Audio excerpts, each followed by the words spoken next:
எல்லாருக்கும் வணக்கம். இன்னைக்கு செக்குல ஆட்டப்பட்ட சுத்தமான எண்ணெயில ஆரோக்கியமான எண்ணெயில இந்த மீன் அப்படியே பொரிச்சு எடுக்க போனோம். எல்லாரும் வாங்க. காரைக்குடி அறந்தாங்கி பக்கத்துல வீரமங்கலம் கிராமம் எங்க ஊரு. வாங்க எல்லாரும் சாப்பிடலாம். வாங்க வாங்க வாங்க வாங்க.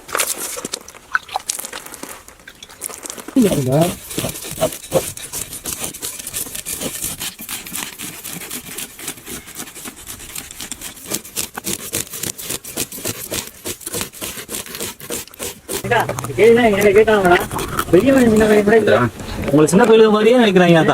என்ன கேள்வி கேட்கறான்? அருவாளை என்ன வார்த்தடா நீ கேட்ட நீ தாத்தாவை பார்த்து